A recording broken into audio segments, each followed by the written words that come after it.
무궁화 신탁에서 후원하는 2022 KBF 바둑리그 2라운드 중계 시작합니다. 박경근 해설위원과 함께합니다. 안녕하세요. 안녕하세요. 네, 오늘은 경남팀과 아산팀의 2라운드 대국을 준비했는데요. 이 두 팀은 1라운드에서 2대3으로 좀 아쉽게 패점을 안았기 때문에 이번 라운드에서 흐름을 좀 바꾸려고 할 것 같습니다. 네, 그렇습니다. 첫 판에 아쉽게 패배를 했지만 다시 또 2라운드 승리를 거둔다면 팀 분위기 바로 살려낼 수 있기 때문에 두 팀 최선을 다해서 승부를 펼칠 걸로 보여집니다. 그렇습니다. 자, 그럼 대회 정보와 함께 대진표 정리해 드리도록 하겠습니다. 대한바둑협회에서 주최 주관하고요. 정규리그 12개 팀이 참가를 해서 11라운드로 진행이 됩니다. 포스트 시즌은 정규리그 상위 6개 팀이 스텝레더 방식으로 토너먼트를 펼칩니다.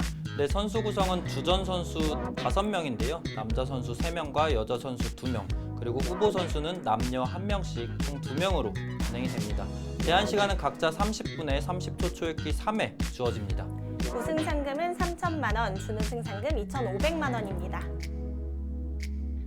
자, 1라운드 결과 정리해 드리도록 하겠습니다. 먼저 부산팀, 서울팀, 충북팀, 대구팀, 인천팀하고 평창팀까지 승리를 거뒀습니다. 네, 이렇게 6개 팀이 승리를 거뒀는데 그중에 특히 부산 이붕장학회 팀이 유일하게 1라운드에서 4대1 대승을 거뒀기 때문에 1위 자리에 랭크가 되어 있고요. 아직까지는 한 라운드만 치러진 만큼 앞으로의 순위 경쟁이 훨씬 더 치열해질 걸로 예상이 됩니다. 자, 2라운드 대진표 정리해 드리도록 하겠습니다. 먼저 아산 SG 아름다운 CC팀과 경남 함영산삼이 만났고요. 이제 1패간의 대결이다 보니까 이 2라운드가 좀 중요할 것 같습니다. 그리고 인천팀과 충북팀은 승리를 거둔 팀들이고요. 순천팀과 경기도팀이 역시 패점을 안았던 팀들이 만났습니다. 네, 그리고 대구팀과 부천팀은 대구팀 1승, 부천팀 1패. 현재까지는 대구팀 쪽이 분위기가 좀 더 좋지만 부천팀도 아직까지는 리그 초반이기 때문에 힘을 내서 승리를 거둬야 될 것 같고요. 서울팀과 전라남도팀, 그리고 해피700 평창팀과 부산 이붕장학회팀이 1승 간의 대결이 성사가 됐습니다. 오늘 준비한 대결은 아산 SG 아름다운 CC 그리고 경남 함영산삼의 대결인데요. 전체적으로 대진을 봤을 때 눈에 들어오는 대국 있으실까요? 네, 일단은 남자 선수들도 그렇고 여자 선수들도 그렇고 어느 한쪽으로 전력이 크게 치우치지 않은 굉장히 치열한 승부가 예상이 되는데 제 눈길에는 특히 3국과 5국이 일단은 이 승부들이 팀 간 승부의 승부판으로 이어지지 않을까 예상이 됩니다. 자, 오늘 준비한 대국은 박종욱 선수와 박정원 선수의 대국입니다. 이 박종욱 선수는 또 아마추어 생활을 꽤 오랫동안 했던 선수이다 보니까 박경근 해설위원도 잘 아실 것 같아요. 네, 그렇습니다. 실제로 저와 같이 연구생 생활을 같이 했던 선수고요. 이 선수는 아마추어 선수 생활을 10년 정도는 한 선수로 보여지고 박정원 선수는 아직까지는 굉장히 어린 선수지만 또 경험과 패기가 맞물려서 승부를 펼친다면 어떤 승부가 펼쳐질지 기대가 큽니다. 그렇습니다. 자, 박종욱 선수와 박정원 선수의 2라운드입니다. 지금부터 함께 하시죠. 2022 무궁화 신탁배 KBF 바둑리그 2라운드가 펼쳐집니다. 자, 오늘 준비한 대결 경남팀과 아산팀의 대결인데요. 양팀 모두 전력이 어느 쪽으로 좀 치우치지 않는다라고 말씀해 주신 만큼 오늘 대결 중요하겠습니다. 네, 팀 간 전력도 굉장히 치열할 것 같고 일단 그 승부가 펼쳐지고 있는 현장 자체의 열기가 여기까지 느껴지는 것 같습니다. 확실히 좀 많은 선수들이 참가를 하다 보니까 대국 전에는 좀 대화도 나누고 편안한 모습이 연출이 되는데요. 대국이 시작되면 정말 대국장이 조용해집니다. 네, 역시 아마추어를 대표로 하는 네로라 하는 강자들이 모였기 때문에 그 분위기가 바뀌는 데는 오랜 시간이 걸리지 않습니다. 아산팀의 강예나 선수 모습이고요. 조금 전에 화면에 잡혔던 최윤상 선수는 이번 시즌이 첫 출전입니다. 첫 출전이다 보니까 한층 더 스스로 기대가 될 것 같고요. 동시에 또 긴장감도 이어질 것 같습니다. 상대하는 팀은 함영산삼팀이고요. 박재동 선수의 모습입니다. 주니어 선수들 대국에 좀 눈이 간다라고 말씀해 주셨는데 여자 선수들의 대결도 항상 재밌는 것 같아요. 네, 특히 또 여자 선수들이 치열한 내용을 선보이는 경우가 많기 때문에 여자 선수들 간의 대결도 굉장히 재밌습니다. 조시현 선수의 모습이고요. 김동환 선수입니다. 김동환 선수도 아마추어 강자로 오랜 기간 동안 활약을 했던 선수입니다. 이 선수 또한 내셔널리그에선 베테랑 선수 중에 한 명이라고 볼 수 있을 것 같습니다. 베테랑 선수와 최윤상 선수 첫 출전하는 선수가 만났고요. 5판의 대국이 진행이 되고 있습니다. 순간적으로 포착이 된 건데 경남 함양산삼 팀 선수들은 일단 본인 차례 때 하나같이 다 팔짱을 끼고 이렇게 판을 좀 여유롭게 바라보는 것 같습니다. 감독님의 지시가 있었을까요? 좀 침착하게 판을 꾸려가겠다라는 의미가 담겨 있을 것 같은데요. 자, 오늘 준비한 대국은 박종욱 선수와 박정원 선수의 대국이고요. 말씀해 주신 대로 베테랑 선수와 좀 패기가 넘치는 신예 선수가 만났습니다. 재미있는 한 판이 될 것 같은데요. 이 두 선수의 대국으로 오늘 2라운드를 시작해 보도록 하겠습니다.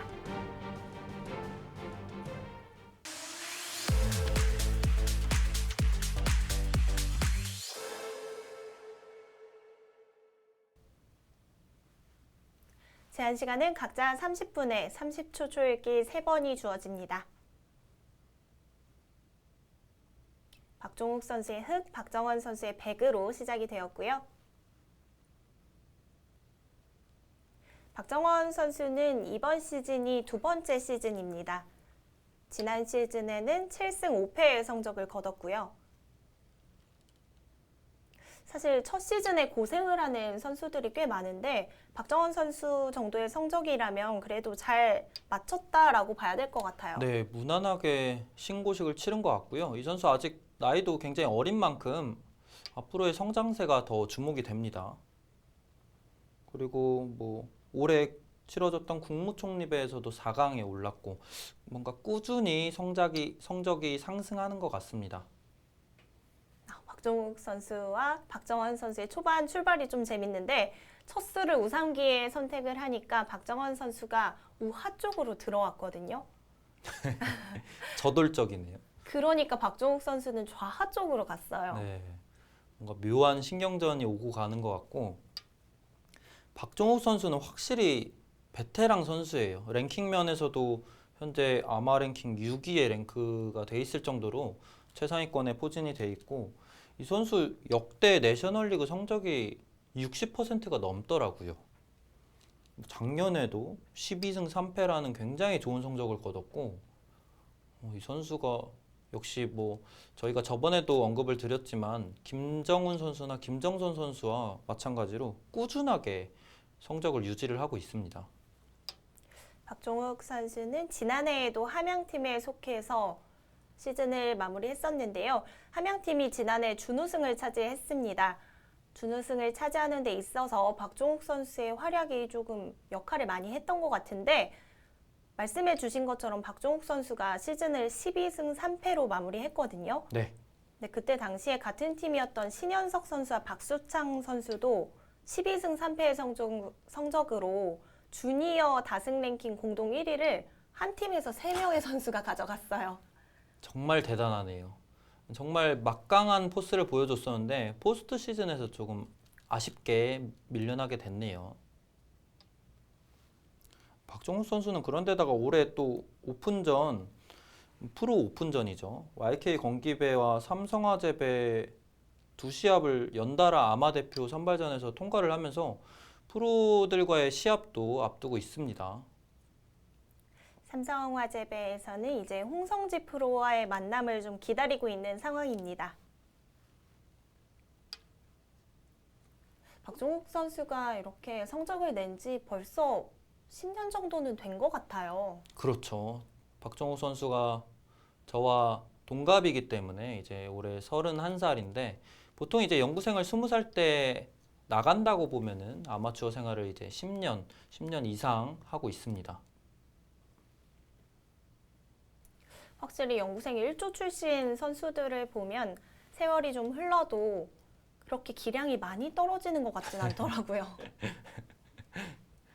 일단은 연구생 생활을 해봤다라는 것만으로도 연구생 하위조에서 활동했던 오랜 친구들이 정말 오랜만에 대국을 하는데 생각보다 잘 두는 모습들이 많더라고요. 네.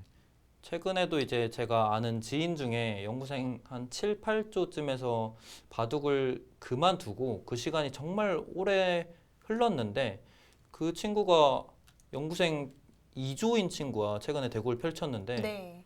거의 이겼던 바둑을 마지막에 역전 당할 정도로 어, 정말 그런 면이 바둑이 주는 또 신기한 면 중에 하나인 것 같습니다.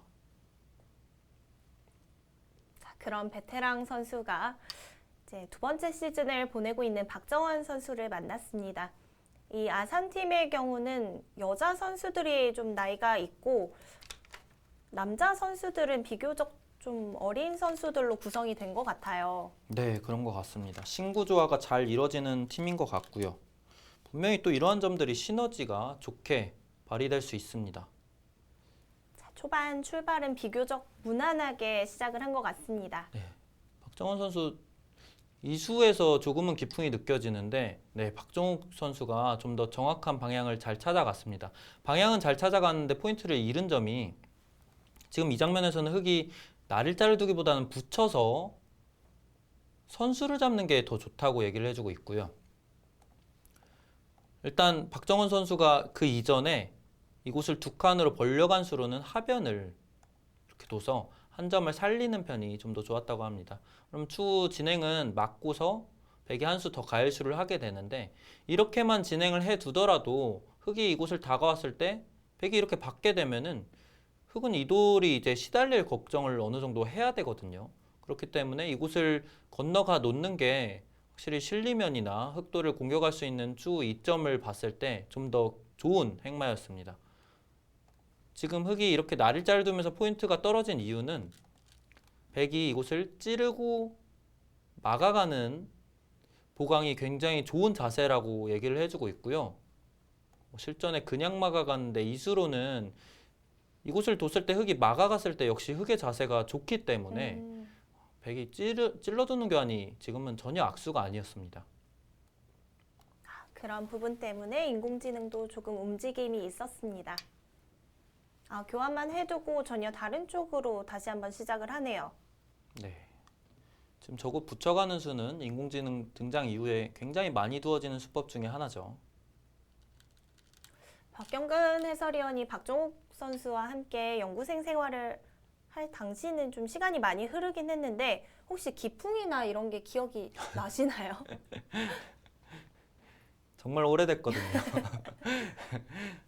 대략 정말 많이 뒀을 때는 한 12, 13년이 흐른 것 같은데 일단은 이 선수와 정말 많이 뒀을 때는 뭐 연구생 좀 더 아래쪽인 한 6조에서 8조 언저리에서 많이 뒀던 것 같아요. 그때 당시에 느껴졌을 때 이 선수 정말 치열한 기풍을 가지고 있었던 것 같습니다. 그리고 착점을 할 때 또 느껴졌던 게 일단 정말 좀 무심한 듯한 제스처가 기억에 남는 것 같아요. 착점하는 동작이요? 네, 뭐 크게 뭐 승부를 최선을 다해서 하고 있는 듯한 느낌이 맞나 싶을 정도로 좀 시크하게 무심하게 한 수 한 수 뒀던 것 같고 그랬는데 내용은 항상 치열했다는 거죠. 네, 뭐 기풍도 되게 자유분방한 느낌도 있었던 것 같아요. 뭔가 틀에 얽매이지 않고 본인이 두고 싶은 대로 자기 색깔이 잘 드러나는 바둑을 뒀던 것 같습니다. 꽤 오래됐는데 그래도 생각보다 기억을 잘 하시는데요. 어렴풋이 생각보다 그렇게 좀 오랜 기간인데 이렇게 좀 감명 깊은 기억들은 잘 남는 것 같습니다. 좌상 쪽에서 다시 한번 수순이 좀 이어지고 있습니다. 이 형태도 굉장히 많이 나오는 형태죠.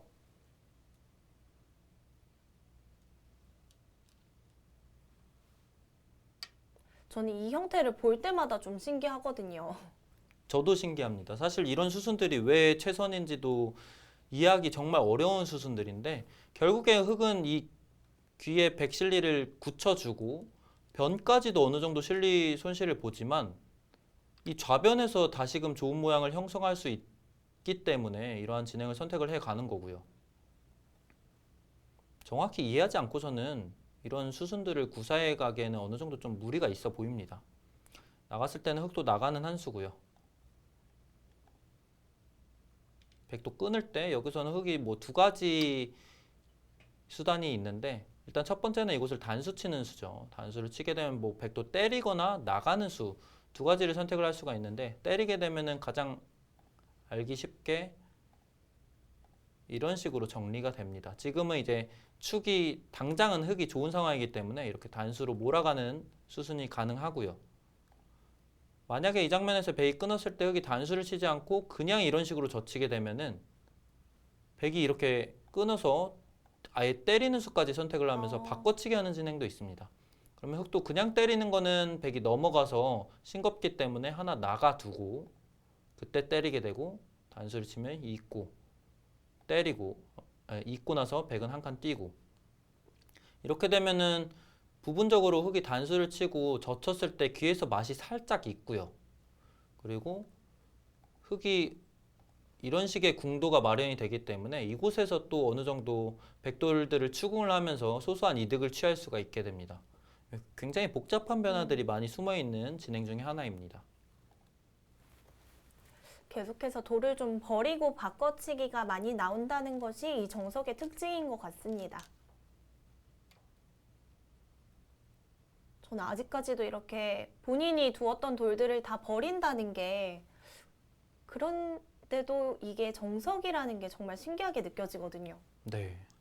저도 최근에 좀 해설을 하면서 강조하는 부분 중에 하나가 사람은 기존에 내가 뒀던 돌에 대한 체면을 생각을 하는 경우가 많은데 인공지능은 확실히 부분마다 항상 최선의 길을 제시를 하기 때문에 돌의 체면이라는 거에 전혀 얽매이지 않습니다. 그 점이 가장 큰 차이점 중에 하나고요.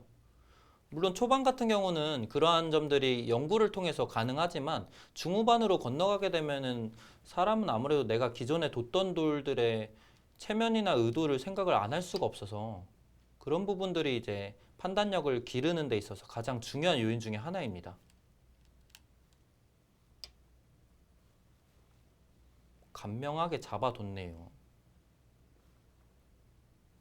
정말 간명하게 뒀는데 지금은 백이 이곳을 젖혀서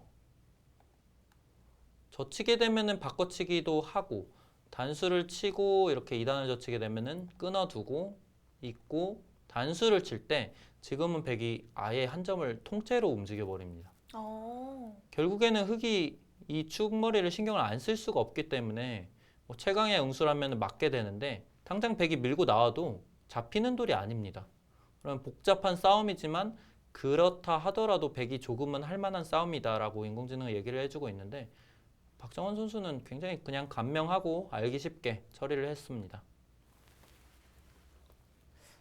지금까지의 수순으로 본다면 박정원 선수의 기풍은 좀 비교적 쉽게 처리하는 것을 좋아한다라고 봐야겠습니다. 네, 정말 그래 보이고요.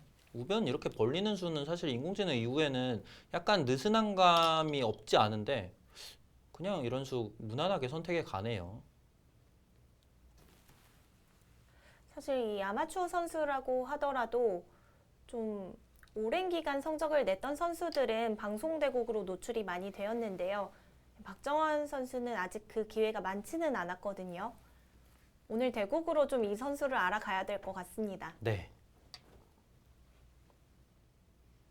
이 교환은 박정훈 선수가 지금 선수로 얻어냈지만 그리고 역시나 이제 박정훈 선수가 뛰어간 이곳도 너무나 훌륭한 자리여서 뭐 당연해 보이지만 어찌됐든 이 교환은 흙이 포인트를 조금이나마 올린 자리고요. 여기서 일단 급한 곳은 흙이 좌변을 이 정도로 모양을 좀 정비를 해두는 게 가장 급합니다. 그래서 백도 이곳 당연해 보이는 수로는 이곳을 아예 다가와서 강력하게 압박을 하는 게 가장 블루 스팟이었는데 이런 두 점머리 자리를 남겨두고 이렇게 국면을 급박하게 이끌어가는 데는 지금 당장의 박정원 선수의 느낌으로는 어울리지 않는 수인 것 같습니다. 이 함양팀은 1라운드에서 서울 푸른돌 팀에게 2대 3으로 패점을 안았고요. 아산팀은 1라운드에서 인천 SRC 팀에게 2대 3 패배를 당했습니다.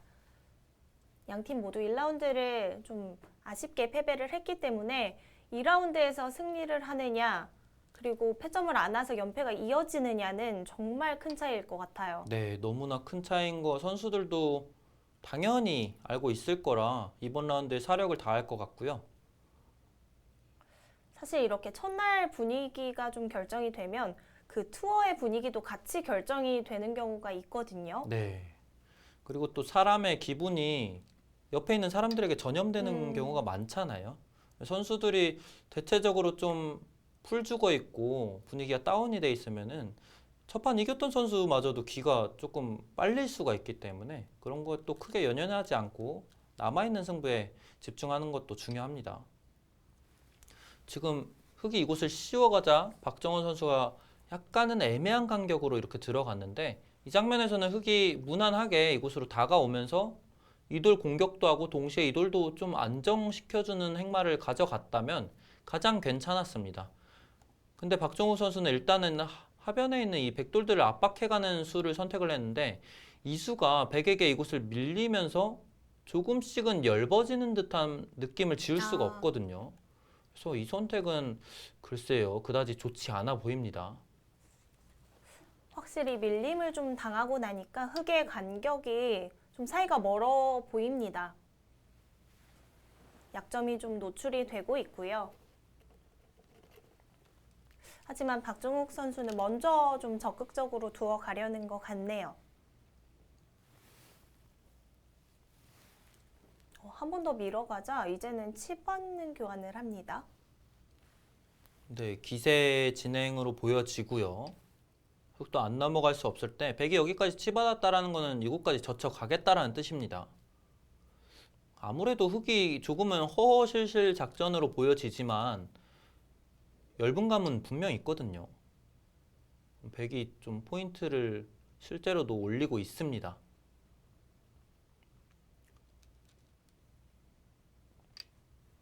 그곳을 끊어갔네요. 근데 끊어가는 수는 그렇죠. 인공지능도 지금 좋지 않다라고 얘기를 해주고 있는데 이 장면에서는 그냥 늘어두는 게 정수였고요. 늘게 되면은 이제 백도 이 세점머리 맞으면 안 되기 때문에 늘 때 이런 식으로 좀 모양을 정비를 하는 게 무난했다고 합니다. 그렇다면 이제 흙이 이곳을 조금은 파고들었지만 아무래도 이곳에서의 실리 손실도 발생을 했고 모양 자체가 살짝 좀 얇기 때문에 분명히 포인트를 올리지는 못했지만 부분적인 정수는 이진행이었습니다. 근데 끊어간 수는 백이 이 세 점을 버리는 판단을 하면 가장 베스트 판단이고요. 그 진행은 이런 수순으로 이어지게 됩니다. 그러면 이제 흙은 당연히 이 세 점을 잡으면서 이곳에서 어느 정도 이득은 취하지만 이곳에서의 피해가 더 크다라는 뜻이고요. 싸움을 걸어갔지만 백이 부드럽게 대처를 하면 됩니다. 그런데 뭔가 세 점이 요석이라는 생각이 조금 들어서 버리는 발상이 가능할까 싶거든요. 네, 박정원 분명 선수 그런 생각 들 수 있죠. 선택을 한 건가요? 아직까지는 좀 더 지켜봐야 될 것 같아요. 여기서 변신도 가능할까요? 제가 봤을 때는 없거든요. 흙은 나가는 한 수로 보여지고 제가 봤을 때는 이곳까지 단수를 쳤을 때는 단수 치고 있는 한 수로 보여집니다. 박종욱 선수도 끊어갈 때는 이렇게 세 점 잡는 그림이 나쁘지 않다라고 봤기 때문에 끊어갔을 것 같은데 인공지능은 좀 다르게 보고 있는 것 같습니다.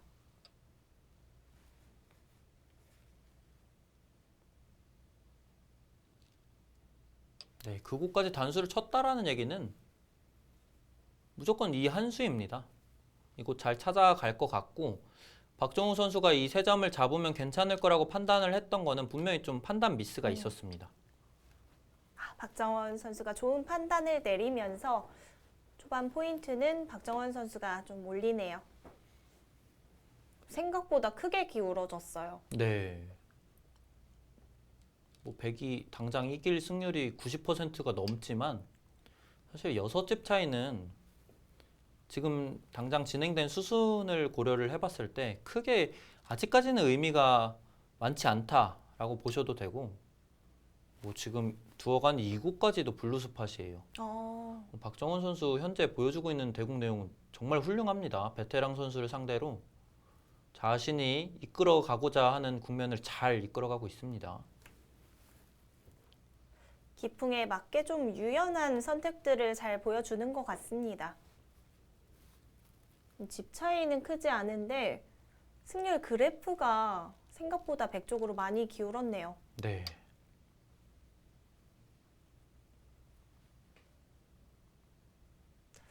사실 아직 멀어 보이거든요. 갈 길이 너무 멀죠. 결승점은 보이지도 않습니다.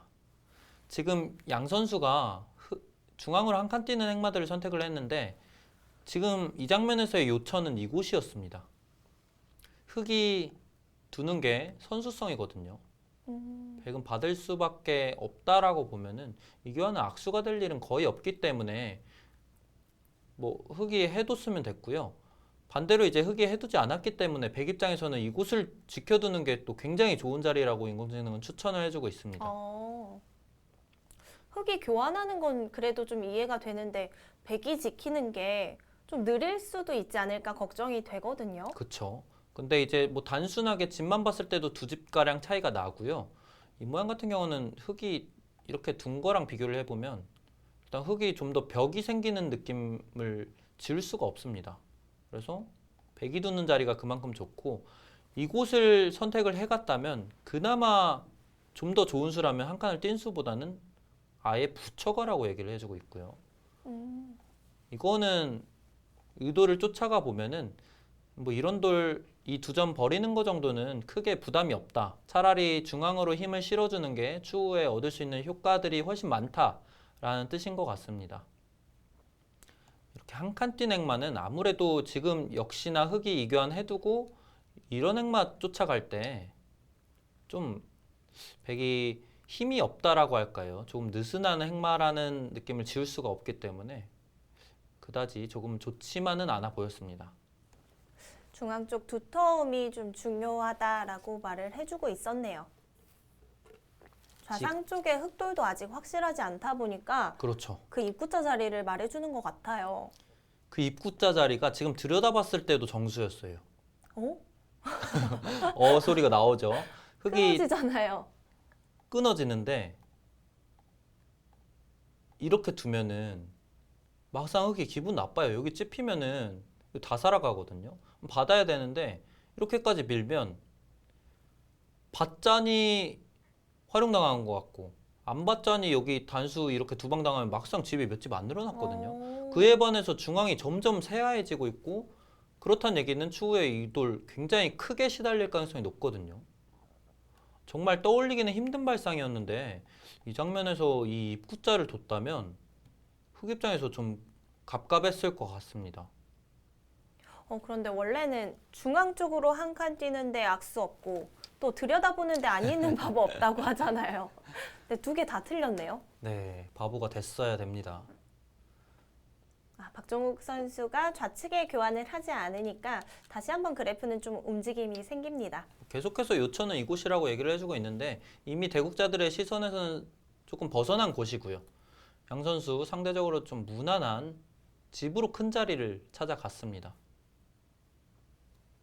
하지만 뭐 이러한 흐름은 박정원 선수 입장에서는 불만일 이유가 전혀 없고요.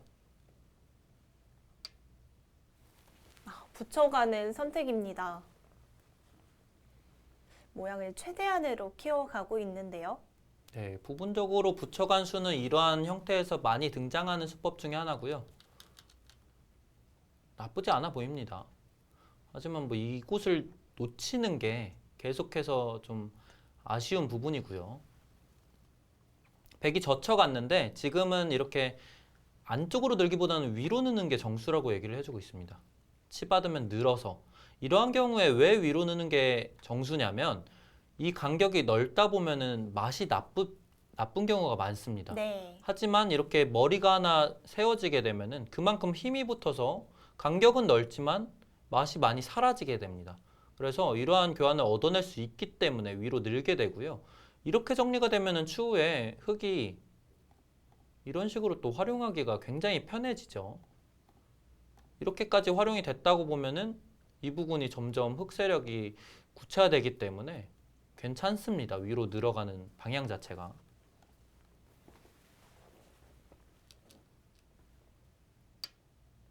하지만 박종욱 선수 실전에는 반대쪽으로 느는 수를 선택했습니다. 오히려 이 형태가 맛이 더 나쁘다는 거죠. 네. 오히려 더 나쁜데 제가 보니까 양 선수가 확실히 실리에 좀 민감한 것 같아요. 지금 이 장면에서도 백은 아예 시원하게 위로 늘어버렸어라고 하고요. 끊더라도 이렇게 버려서. 그리고 애초부터 얘기하고 있던 이곳 지켜둬도 되고 이 흑돌 공격을 슬슬 시작을 해도 됩니다. 그러면 이제 부분적으로 흑이 어느 정도 실리는 이득을 취했지만 백이 점점 중앙으로 돌들이 많이 생기면서 힘이 붙다 보면은 이런 곳 그냥 부담 없이 침투해버릴 수 있거든요. 하지만 박정원 선수 실리로 좀 더 민감한 수를 선택을 했고요. 확실히 이런 미묘한 선택들에서 두 선수의 기풍이 드러나는 것 같습니다. 오, 흑이 이곳을 뒀네요. 이 수법 정말 오랜만에 보는 수법인데 그쵸, 공감하시죠? 예전에 활용할 때 정말 많이 나왔었는데 네, 치중 갔을 때 이제 백이 이렇게 두면 당장 위험해 보이는데 이 방향으로 막지 않는 이유가 흑이 이렇게 나와 끊었을 때 두 점을 잡지 않을 수 없습니다. 이쪽으로 돌파를 하는 거는 이렇게 축으로 잡히는 순간 이거는 백이 큰일 났고요. 결국에 안쪽으로 두 점을 잡을 수밖에 없는데 이렇게까지 진행이 돼버리면은 선수로 활용을 많이 당했기 때문에 백도 그러한 의도를 간파를 하고서 위쪽으로 옹수를 하는 거고요. 정말 오랜만에 봐서 이 모양 너무 반갑네요. 역시 박종욱 선수도 저희 세대니까요.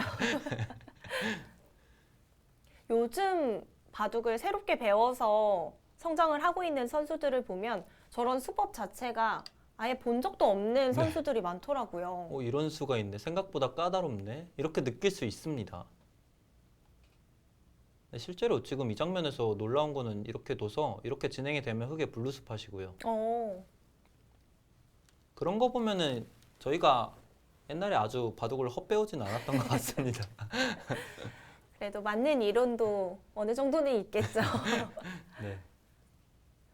중앙 쪽으로 한 칸을 띄면서 이제 흑의 두터움도 견제를 하고 좌상 쪽에 있는 흑돌이 계속 눈에 좀 들어오긴 하거든요. 네, 말씀해주신 그 두 가지 효과를 동시에 볼 수 있는 대세점 자리, 너무나 훌륭한 자리 잘 찾아갔고요. 계속해서 두 선수가 좀 무난한 수들을 선택을 해가고 있는데 초반에 확실히 백이 조금은 벌어들였던 포인트 덕분에 우세를 이어나가고 있습니다. 박종우 선수 정말 실리로 민감한 선수네요. 지금 이 장면에서 여기 두는 거는 사실 저는 전혀 떠오르지 않거든요. 네. 깜짝 놀랐어요. 그쵸. 백이 이렇게까지 지금 계속해서 이 돌을 대놓고 쳐다보고 있는데 박정우 선수 그냥 외면해 버렸고 드디어 공격을 시작을 했습니다. 흑의 형태를 지키더라도 중앙 쪽으로 가는 게 아니라 아예 이선 쪽으로 집을 챙겼습니다. 이 수는 근데 너무 실리로 민감한 수 같아 보이는데 형세를 좀 확실히 비관하고 있을 수도 있고요. 이 수도 역시 비슷한 느낌이죠. 뭐 도망가기보다는 집으로 최대한 버티면서 국면을 치열하게 이끌어가고 있습니다. 좌쪽에서 좀 손해를 봤다라는 생각이 있어서 그런지 집으로 예민한 수들이 많이 등장을 하네요. 확실히 또 실리 위주의 기풍을 가지고 있는 선수들이 타겟 능력이 뛰어난 경우가 많거든요. 박종우 선수 본인의 타겟 능력을 높게 느끼고 있어서인지 이돌 지금 제가 봤을 때는 이을 때 씌우면 엄청 위험해 보이는데 별로 걱정이 안 되나 봅니다.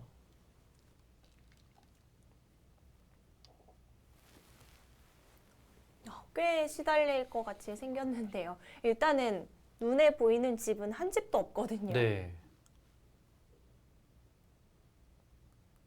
하지만 상대에게 공격을 좀 강요하고 있는 박종욱 선수입니다. 답답한데요? 답답하죠. 베개 중앙 쪽 돌들이 좀 호응을 잘 하고 있는 것 같아요. 네. 그리고 백으로서는 계속해서 이 흐름이 기분 좋은 흐름인 게 이 백돌들도 사실은 언젠가는 공격을 당할 수도 있다라는 일말의 가능성을 항상 염두에 두고 있어야 되는데 자연스럽게 중앙에 힘이 붙으면 이 돌들 전혀 걱정할 필요가 없죠.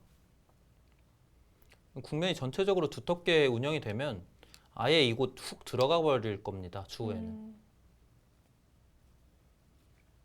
자, 박종욱 선수는 한 칸을 뛰면서 타개를 합니다. 네, 부분적으로 좋은 맥점으로 보여지고요. 백이 이렇게 나가 끊을 수는 있지만 흑도 막아서 대응이 가능하고 이런 식으로 진행이 되면은 이렇게 안형 만드는 게 어렵지 않죠. 한눈 확보할 수 있고 또 이곳에서 또 붙이고 막거나 하게 되면은 또 이곳에서 눈을 확보할 수 있기 때문에 뭐 이 정도 진행이면 타개가 가능하지 않겠냐라고 박종욱 선수는 얘기를 하고 있는 것 같습니다. 흑 한 점이 탈출을 하려는 게 아니라 그 한 점을 이용해서 집을 만들어 가겠다라는 뜻이군요. 공격을 벌써 멈추나요? 박정훈 선수 확실히 공격적인 성향은 아닌 것 같아요. 그리고 이 침투도 물론 지금 부분적으로 포인트가 떨어지기는 했는데 나쁘지 않아 보입니다. 흑돌이 이곳에까지 위치해 있기 때문에 백이 이런 곳 활용하기가 더 편해요. 이쪽으로 있지 않게 되면 이곳에 또 모양이 살짝 엷어지는 감이 있어서 이렇게 활용이 언제나 가능하다라고 보면은 이 모양 뭐 이제는 누가 더 주도권이 있는지가 의문스럽거든요. 조금만 자칫 방심하다가는 이 흑돌 백이 오히려 공격을 해버릴 수도 있기 때문에 제가 봤을 때는 이 침투는 나쁘지 않아 보입니다.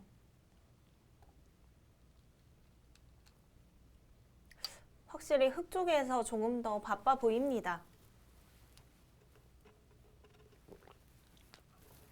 중앙 쪽으로 진출을 하는데 백 한 점이 크게 위험해 보이진 않거든요. 네. 자체로도 너무나 가벼운 돌이라 백 입장에서 크게 부담이 없습니다. 현재까지의 반면 운영은 박정훈 선수가 굉장히 좋은 내용 보여주고 있네요. 이러한 수도 고심 끝에 등장한 응수입니다. 젖혔을 때는 백의 활용이 너무 한눈에 보이기 때문에 고심이 담겨있는 수고요. 뭐 정수는 아니라고 할지라도 대국자의 승부 호흡이 담겨있는 수라고 볼 수 있습니다. 그런 승부 호흡 면에서 선수들의 경험이 말을 하는 것 같아요. 그렇죠. 사실 박정욱 선수도 제가 정확히는 알지 못하지만 바둑을 시작한 지 20년이 넘었을 거예요. 그렇기 때문에 승부호흡은 당연히 박정훈 선수보다는 훨씬 앞설 걸로 보여지고요. 백이 이렇게 지금 한 칸 뛴 수는 이 돌들이 워낙 가볍기 때문에 지금은 아예 밭전자로 행마하는 게 좋았다고 하고요. 흑이 밀어준다면 그때 뛰는 건 좀 더 안성맞춤이고 밭전자를 두면 흑이 째면 어떡하지라고 생각할 수 있는데 네. 째는 그 자세 자체가 흑도 밭전자예요. 그때 또 아. 같이 째버리면 됩니다. 이렇게 되면은 같이 관통 2번씩 해도 흑은 이 2점 잡는 게 실리로 그렇게 크지 않거든요. 근데 백이 선수로 이 4점을 잡는 게 훨씬 크기 때문에 대처가 어렵지 않습니다. 그래서 밭전자 행마가 가능했던 장면이네요. 이 양 팀이 1라운드 패점을 안 왔다라고 말씀을 드렸는데 이 두 선수의 성적은 조금 다릅니다. 박종욱 선수는 1라운드에서 정우진 선수에게 승리를 거뒀고요. 박정원 선수는 1라운드 신동목 선수에게 패점을 안 왔습니다.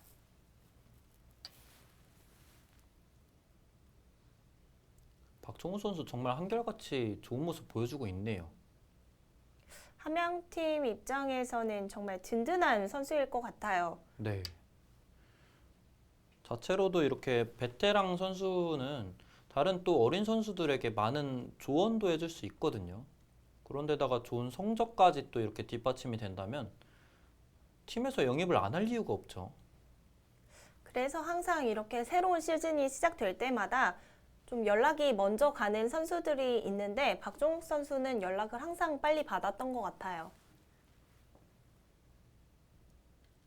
지난해 최강 주니어로 활동을 했던 신현석 선수와 박수창 선수 박종욱 선수까지 3명의 선수가 있는데 신현석 선수는 이번 시즌 충북팀으로 좀 이동을 했고요.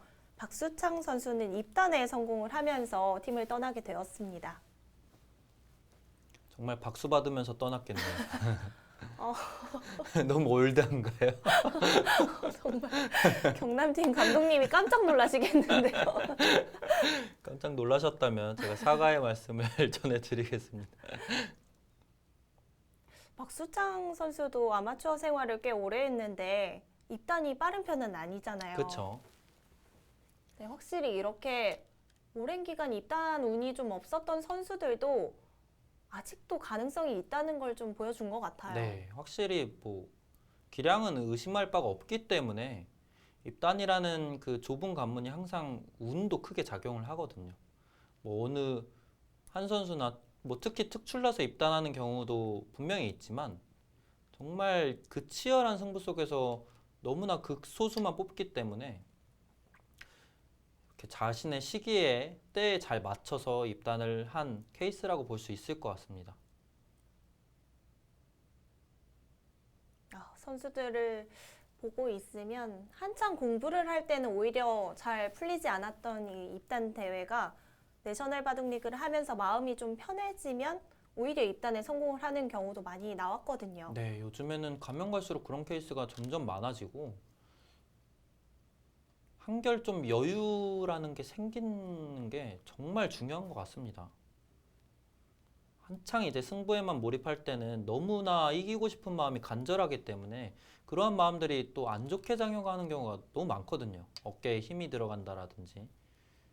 하지만 한결 좀 마음이 편해지면 좀 더 바둑 한 판을 둘 때에도 국면을 좀 넓게 바라볼 수 있고 시야도 넓어지기 때문에 좀 더 효과를 볼 수 있는 것 같습니다. 그런 심리적인 부분까지 모두 작용을 하는 것 같고요. 바둑은 아직까지도 박정원 선수가 잘 리드를 하고 있습니다. 네, 기존의 흑이 정말 열심히 우상 쪽 모양을 키워갔는데 결국에는 백이 이렇게 툭 하나 침투하자 다 깨졌습니다. 그러면서 흑이 얻은 효과는 사실 많지는 않아요. 백이 뭐 애초에 이곳에 큰 모양을 기대했던 것도 아니기 때문에 그리고 수순이 진행되는 도중에 백돌이 이곳까지 왔거든요. 네. 백이 잡는 것도 거의 선수성으로 듣죠. 확실히 그 상변 쪽에 붙여간 수는 조금 심했던 것 같네요. 이수요. 네. 네, 조금 너무 때이르지 않았나 생각이 듭니다.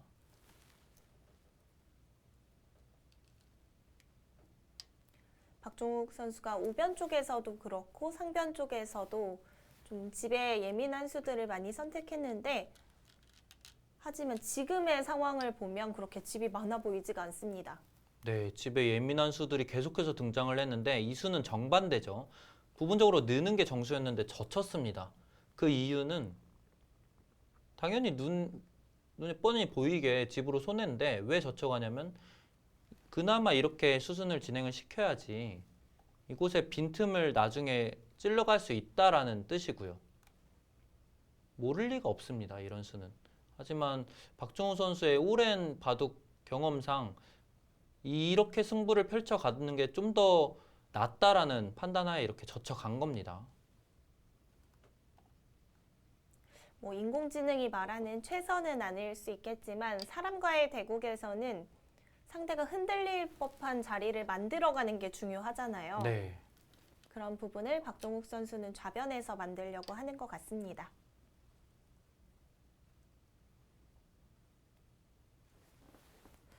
이 박종욱 선수가 프로 오픈전에도 좀 이름을 많이 올리고 있다라는 얘기를 드렸는데 프로의 입장에서 보면 네. 이런 박종욱 선수 같이 좀 경험이 많은 아마 강자가 오픈전에 올라서 대국을 하게 될 때 어떤 마음이 좀 생기나요? 글쎄요, 뭐 프로마다 당연히 다 입장 차이가 다르겠지만 저 같은 경우는 이런 선수와 대결을 펼치게 된다면 너무 반가울 것 같습니다. 그 승부 자체를 즐길 것 같고 물론 그 오랜 시간이 흘러서 바둑의 발전이 누군가 더 많을 수 있겠지만 그렇다고 해서 무조건적으로 내가 우세하다 그런 생각보다는 그 한 판에 더 집중을 해서 몰입해서 승부를 할 것 같습니다. 그리고 너무 오랜만에 승부를 펼치는 상대다 보니까 그야말로 좀 수담을 즐기는 느낌이 들 것 같습니다. 한때 같이 공부를 했던 선수인데 신분이 좀 다른 채로 시합에서 만난다면 기분이 좀 묘할 것 같아요. 네. 박종욱 선수가 버텨가면서 그래프는 조금 더 벌어졌습니다. 하지만 크게 의미는 없을 것 같아요. 사실 뭐 정말 오랫동안 내셔널리그에서 오래 뭐 이렇게 활약했던 좋은 성적으로 활약을 했던 선수들 보면은 최근에 뭐 강지훈 선수나 허영락 선수 이런 선수들이 또 대표적인 케이스가 될 것 같은데 프로에 입단을 해서 바로 또 좋은 성적을 보여주고 있거든요.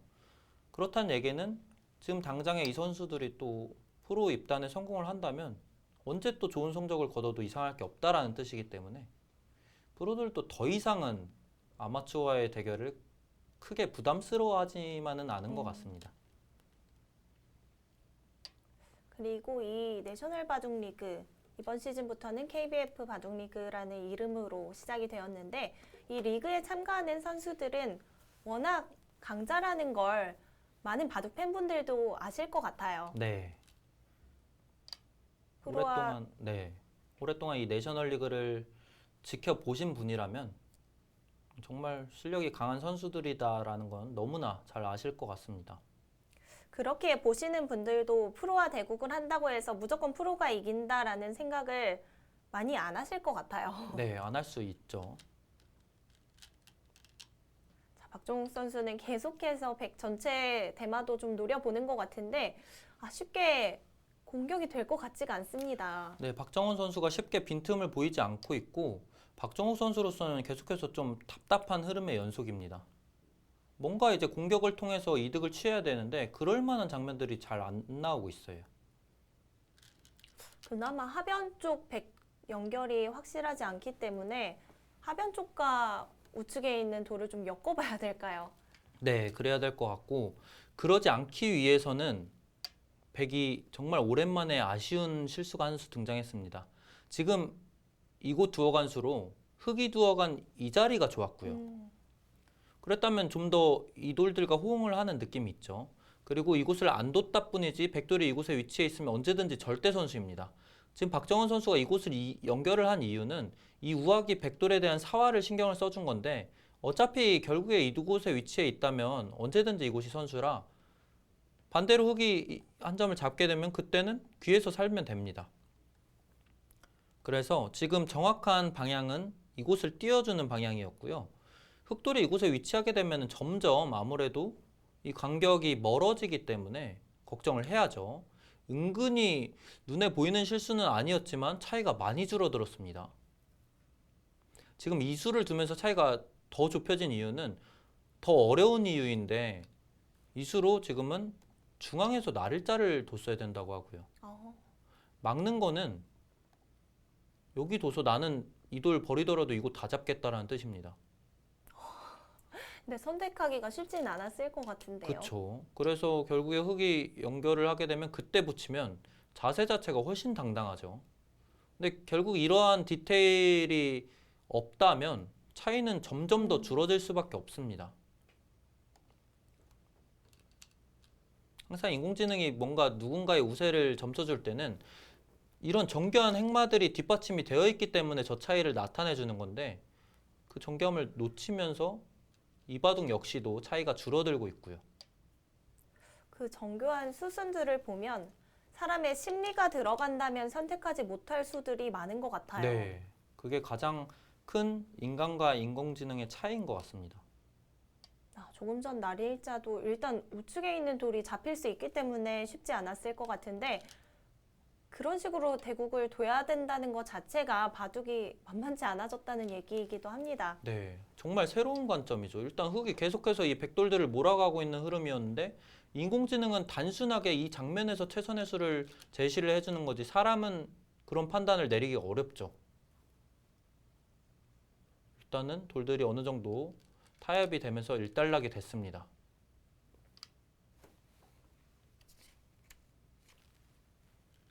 네, 집으로 굉장히 큰 자리 찾아갔고 이곳 뒀기 때문에 그렇죠. 백도 이곳 연결해야 됩니다. 아직까지도 백이 좀 유리한 그래프를 나타내고는 있는데 조금씩 흑 쪽으로도 움직임이 생기고 있거든요. 네. 현재까지의 흐름, 박정원 선수가 아직 리드를 하고는 있지만 변수가 남아있는 상황입니다. 자, 박정원 선수와 박종욱 선수의 KBF 바둑리그 2라운드고요. 저희는 잠시 후에 돌아오도록 하겠습니다.